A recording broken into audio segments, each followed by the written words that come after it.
শীতকালে যে সমস্ত বাগানিরা নতুন করে বাগান শুরু করতে চাইছেন বা নতুন বাগান যারা শুরু করবেন আগামী শীতকালে ভেবেছেন, বা যারা দীর্ঘদিন ধরে বাগান করছেন বা খুব একটা মন মতো বাগান খুব একটা করতে পারছেন না, গাছগুলি খুব একটা ভালো হচ্ছে না, এই সমস্ত বিষয়গুলি যাদের যাদের মধ্যে রয়েছে আজকে এই ভিডিওটি ঠিক তাদের জন্য।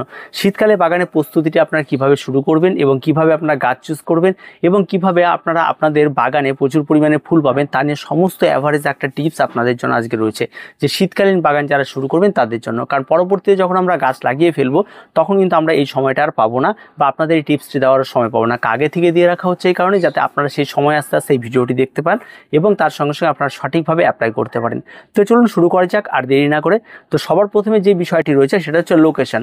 অবশ্যই আপনার ছাদ বাগানে যেখানে আপনি শীতকালীন বাগান করবেন সেই জায়গাটি আগে ভালো করে চুজ করুন। দেখবেন আপনার ছাদ বাগানে শীতকালে অন্তত পুরো ছাদ জুড়ে একই রকম রোদ লাগবে না। তো যাদের অন্তত দুতলা তিনতলার উপরে রয়েছে তাদের হয়তো একই রকম হতে পারে, বা যারা মোটামুটিভাবে একতলার উপরে করতে চাইছেন তাদের ক্ষেত্রে কিন্তু এই সমস্যাটা হতে পারে, যে বিভিন্ন জায়গায় কোথাও 1 ঘন্টা রোদ লাগে, কোথাও 3 ঘন্টা রোদ লাগে, বা কোনো কোনো জায়গায় সারাদিন রোদ লাগে, এমনটা হয়ে থাকে।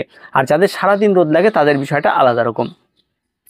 এবার আপনার সেই জায়গাটিতে আপনি ভাগ করুন যে 2 থেকে 3 ঘন্টা কোথায় রোদ লাগছে, আবার 1 থেকে 2 ঘন্টা কোথায় রোদ লাগছে, এবং সারাদিন কোনো রকমই রোদ লাগছে না কোন জায়গাটায়। এই জায়গাটিকে আপনাকে চুজ করতে হবে এবং তারপরে আপনাকে সেই জায়গা অনুযায়ী গাছ চুজ করতে হবে। এই বিষয়টা কিন্তু অত্যন্ত গুরুত্বপূর্ণ। আপনার ছাদে যদি অন্তত 4 থেকে 5 ঘন্টা রোদ যদি শীতকালে বাগানে লেগে থাকে, বা যে ছাদটি রয়েছে সেখানের জন্য গাছ করার জন্য সবচেয়ে উত্তম পরিবেশ। তবে তার জন্য কিন্তু এটাই নয় যে সেখানেই গাছ হবে আর অন্য কোনো গাছ হবে না। প্রচুর শীতকালীন বাগানে গাছ রয়েছে যে গাছগুলো খুব কম আলোতে হয়ে থাকে।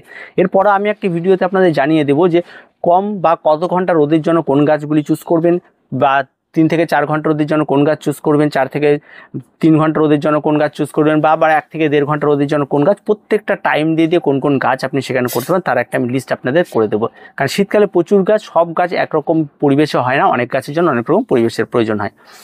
2 নম্বর যে বিষয়টি রয়েছে সেটা হচ্ছে অবশ্যই আপনাকে ঠিক করতে হবে টব। আপনি কোন ধরনের গাছ করবেন এবং কোন ধরনের টব। শীতকালীন বাগানের জন্য অবশ্যই আপনার যেটা প্রয়োজন রয়েছে সেটা হচ্ছে 4 ইঞ্চি, 6 ইঞ্চি, 8 ইঞ্চি মাপের টবের প্রয়োজন রয়েছে।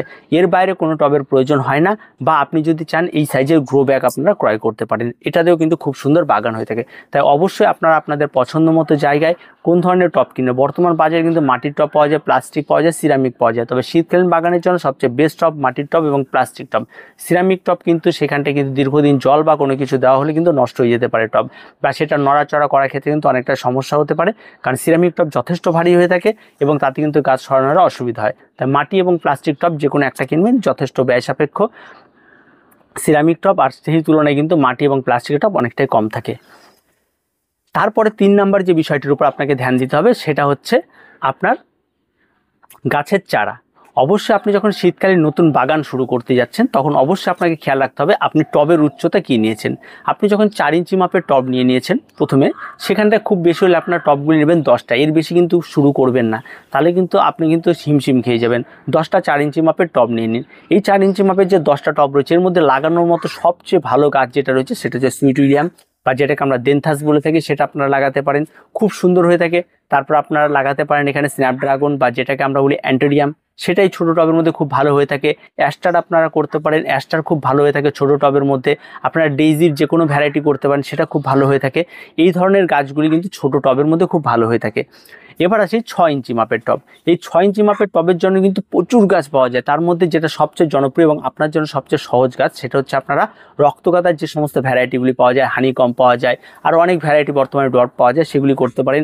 বা আপনারা গাদার ভ্যারাইটি যেটা হচ্ছে ইনকা বলা হয়, ইনকা গাদার 3-4টে কালার পাওয়া যায়, তবে ইন্ডিকা কিন্তু করবেন না। ইন্ডিকাও একটা গাদা পাওয়া যায় যেটা 6 ইঞ্চি মাপের টবে না, বড় টবে করতে হবে। তো এই যে গাছটি রয়েছে এটা করতে পারবেন।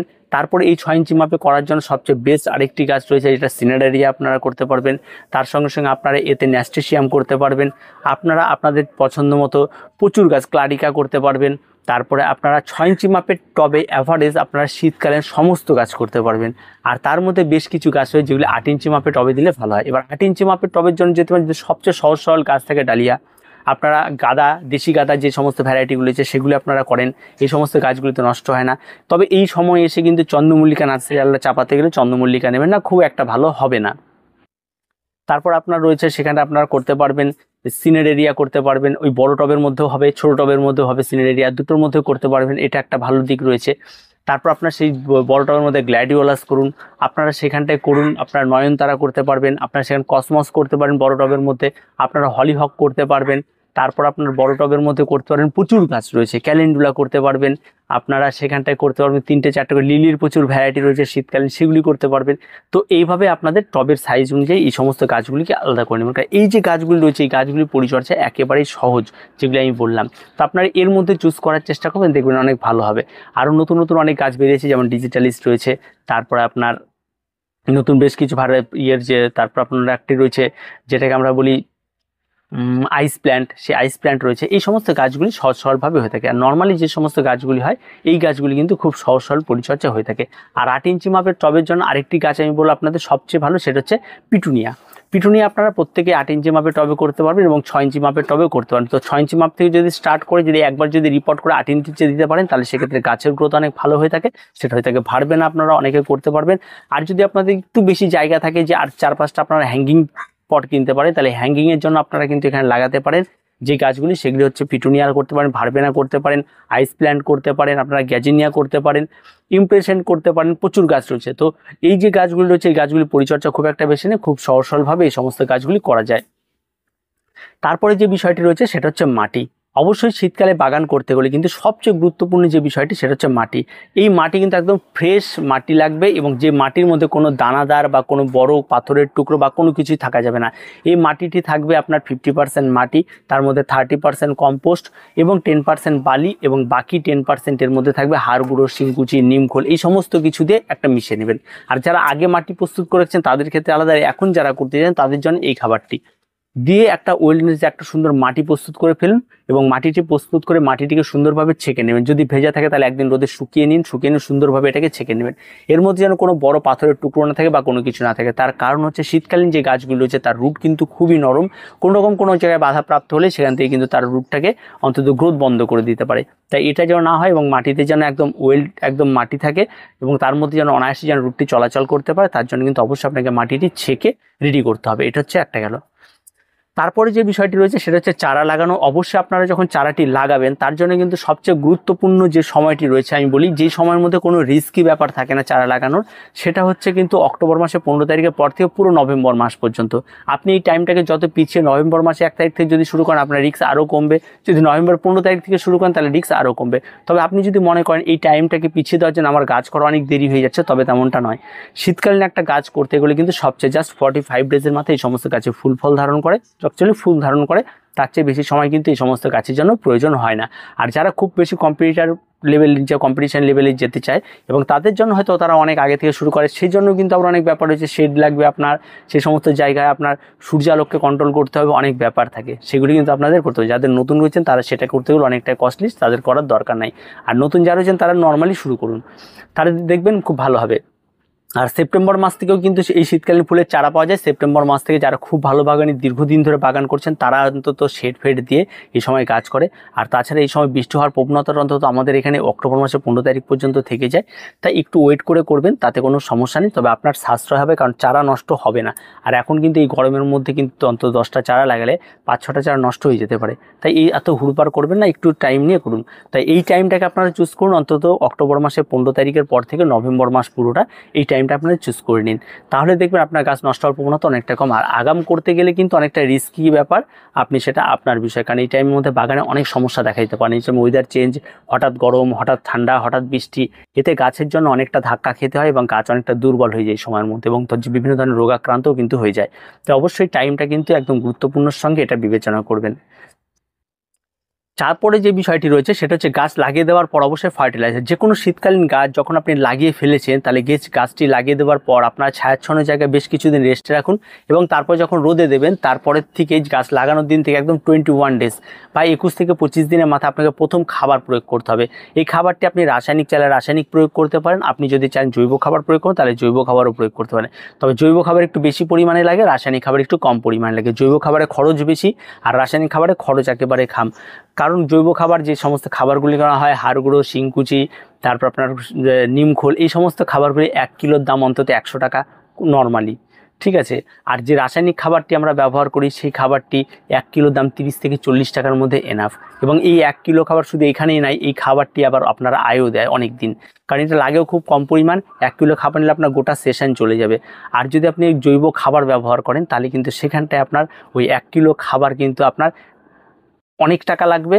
যদি 1 কিলো করে সব কিছু করে অন্তত 600-700 টাকা লেগে যাবে, বেশি লাগবে। তারপরে সেই খাবারটা অনেকটা বেশি পরিমাণ করে দিতে হবে, হয়তো দেখা যাচ্ছে মাঝামাঝি দিয়ে গিয়ে খাবার শেষ, এমনটাও হতে পারে।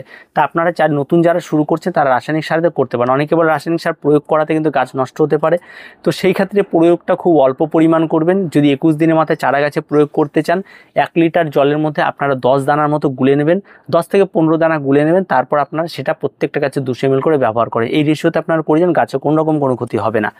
আর জৈব খাবার ব্যবহার করলে প্রত্যেকটা গাছের জন্য অন্তত 1 চামচ হাড় গুঁড়ো, 1 চামচ শিংকুচি, 1 চামচ নিমখোল, আর তার সঙ্গে অবশ্যই 3 থেকে 4 চামচ ভার্মি কম্পোস্ট, এটা মিশিয়ে একটা খাবার তৈরি করে প্রত্যেকটা গাছে অন্তত 2 চামচ করে আপনারা এটা ব্যবহার করতে পারেন। আপনার এই রেশিওতে এই খাবারটি ব্যবহার করেন তো কোনোরকম কোনো সমস্যা থাকবে না। এবার আছে খোল পচা জল। যারা মনে করছেন যে খোল পচা জল ব্যবহার করতে চান তারা খোল পচিয়ে রেখে ব্যবহার করতে হবে, তবে অবশ্যই খোলটাকে কিন্তু অন্তত খুব বেশি হলে 3 থেকে 4 দিন, এর বেশি দেরি করবে না। তারপরে সেটা ইউজ করে সমস্ত খোলটাকে শেষ করে দেবে। আবার নতুন করে যখন প্রয়োগ করার সময় আসবে তখন আবার এটা সাপ্তাহিকভাবে আপনারা এই তরল খাবার প্রয়োগ করতে পারেন, কারণ অনেকে বলে খোল পচা জল গাছের বিরিয়ানি।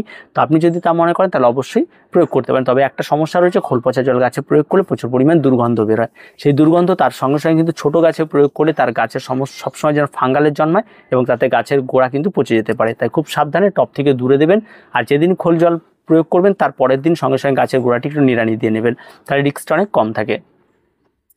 তারপরে চলে আসে আমাদের যে বিষয়টা, সেটা হচ্ছে গাছের পিঞ্চিং বা প্রুনিং, যেটাকে আমরা বলে থাকি। ঠিক 21 দিনের মাথায় যখন আপনি গাছে সার প্রয়োগ করেন, যদি সে সমস্ত গাছ হয় গাছগুলি ঝাড় হবে, যদি গাদার গাছ হয় ঝাড় করতে হবে, অ্যান্টেরিয়াম হলে ঝাড় করতে হবে, সে সমস্ত গাছের মাথা কিন্তু পিঞ্চিং করতে হবে।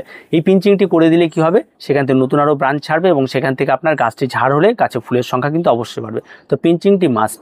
এরপরে যখন আপনারা পিঞ্চিং করা শুরু করবেন এবং পরবর্তীতে গাছগুলি বড় হতে থাকবে এবং এই গাছ বড় হওয়ার সঙ্গে সঙ্গে কিন্তু আপনার যখন গাছে আরেকবার দেখবেন ঠিক 21 দিন হলো, তারপর যখন গাছের বয়স আবার 40 দিন হবে তখন আরেকবার একই ফার্টিলাইজার প্রয়োগ করবেন। 40 দিন পর যখন 45 দিনের দিন আসবে তখন অন্তত কড়ি চলে আসবে, ফুল ধরা শুরু হবে, সেই সময় আরেকবার গাছে খাবার প্রয়োগ করবেন। 3 টাইম গাছে আপনাকে খাবার প্রয়োগ করতে হবে, তাছাড়া আর কোনো প্রয়োগ করতে হবে না গাছে। অযথা গাছের পেছনে এক গাদা সময় নষ্ট করার কোনো প্রয়োজন নেই, এক গাদা খাবার দিয়ে কোনো লাভ নেই। তার প্রয়োজনই খুব সীমিত খাবার, তো সীমিত খাবারই খাবে, তাই আপনারও সীমিত খাবারই দিন, অত অধৈর্য হবেন না। তো এই প্রুনিংটা খুব মাস্ট, সেটা আপনারা করবেন। গাছে ফার্টিলাইজারটা খুব মাস্ট, সেটা করবেন। এবার আছে ওয়াটারিং। অবশ্যই অত্যন্ত গুরুত্বপূর্ণ একটা জিনিস, শীতের গাছের জন্য জল। অবশ্যই শীতের গাছে জল একেবারেই কম লাগে, তার জন্য আপনার প্রতিনিয়ত টবে একবার জল দিয়ে দিলেন, বারবার করে দেখবেন। যদি শুকিয়ে যতক্ষণ না যাচ্ছে ততক্ষণ কিন্তু কোনো রকম জল প্রয়োগ করবেন না। এটা কিন্তু অবশ্যই আপনাকে মেনে চলতে হবে। অতিরিক্ত জল কিন্তু গাছের জন্য যথেষ্ট ক্ষতিকারক হতে পারে, বিশেষ করে যেহেতু শুরুতে চারা গাছ লাগাবেন তার জন্য। সর্বশেষ আরেকটি বিষয় রয়েছে, সেটা হচ্ছে রোগ। গাছ লাগালে রোগাক্রান্ত হবেই, তার জন্য অবশ্যই আপনাকে সবসময় রেডি রাখতে হবে আপনার ছাদ বাগানে একটা অ্যান্টিফাঙ্গাল এবং একটা পেস্টিসাইড। সেটা শীত গ্রীষ্ম বর্ষা সবসময়ের জন্য প্রয়োজন হয়। প্রত্যেকটা গাছের চারা গাছে কখনোই খুব একটা বেশি স্প্রে করবেন না। যখন গাছ লাগাবেন তখন একটু অ্যান্টিফাঙ্গাল গুলানো জল সেই গাছের গোড়ায় একটু ঢেলে দেবেন, তাছাড়া তেমন কোনো কিছু প্রয়োজন পড়বে না। আর গাছ সবসময়ের জন্য খেয়াল রাখবেন যে গাছের যদি কোনো রকম রোগ পোকামাকড় দেখা দেয় তার জন্য আপনারা তখন প্রয়োগ করবেন, তাহলে কিন্তু সেক্ষেত্রে কিন্তু শীতের গাছ নষ্ট হয়ে যেতে পারে। শীতের গাছে সবসময় বেস্ট যেটা টাইম, 15 দিন পর পর অ্যান্টিফাঙ্গাল এবং পেস্টিসাইড আপনারা নিয়মিত স্প্রে করে যান, তাহলে গাছে কোনো রকম কোনো রোগ পোকামাকড় আর ধরার সম্ভাবনা থাকবে না। আর এটা যদি না করেন, ধরে যাওয়ার পর যদি স্প্রে করেন, তাহলে অলরেডি সে স্প্রে করে ফেলে, তখন গাছের ক্ষতি হয়ে যায়। তখন দিলে হয়তো সে এখান যে পর্যন্ত হয়েছে সেখান থেকে স্টপ হয়ে যাবে, এর বাইরে না, কিন্তু ওই জায়গা থেকে গাছকে বেরিয়ে আসতে কিন্তু সময়টা অনেকটা ব্যয় হয়ে যায়, ফলে গাছের কিন্তু পরবর্তীতে খুব একটা ভালো রেজাল্ট পাওয়া যায় না। তো অবশ্যই আপনারা এই বিষয়টাও কিন্তু নজরে রাখবেন। আর সর্বোপরি একটা কথাই বলবো যে একদম আবেগে ভাসবেন না। শীতকালীন বাগান নিয়ে ধীরে সুস্থে করুন, অনেক সময় রয়েছে, অনেক কিছু রয়েছে। ধীরে ধীরে টবগুলি কিনুন, ধীরে ধীরে আপনারা মাটিগুলি রেডি করুন। আপনার মাটিটি যত আগে রেডি করে দীর্ঘ সময় ফেলে রাখবেন তত আপনার গাছের জন্য ভালো। এইভাবে আস্তে আস্তে আস্তে আস্তে এগোতে থাকুন। দুর্গাপূজা রয়েছে সামনে, পুজো পার হোক, তারপর আপনারা এই সমস্ত কিছুতে এগোতে থাকুন। একদম ফুলপার করবেন যে কেউ গাছ আগিয়ে লাগিয়ে দিয়েছে সে অনেক ফুল পাবে আমি পাবো না, এমনটা নয়। একদম ধীরে স্থির হোক, নতুন বাগানীদের জন্য বলছি। আর ভুলভাল একদম টিপসে যাবেন না। অনেকে অনেক প্রচুর খাবার এবং অনেক টাকা ব্যয় করিয়ে দেবে আপনার, সেই সমস্ত বিষয়ে না গিয়ে আপনি একদম সিম্পলভাবে বাগান করার যে টিপস আপনারা দিলাম এইভাবেই আপনারা বাগান করুন। এটাই বাগান করার অ্যাকচুয়াল সায়েন্টিফিক প্রসেস, এর বাইরে কোনো কিছু হয় না। তো আর কিছু বলা নেই, এ পর্যন্তই আজকে। দেখা হয় পরবর্তী ভিডিওতে। প্রত্যেকে ভালো থাকবেন, প্রত্যেকে সুস্থ থাকবেন। চ্যানেলটিকে অবশ্যই সাবস্ক্রাইব করে রাখবেন।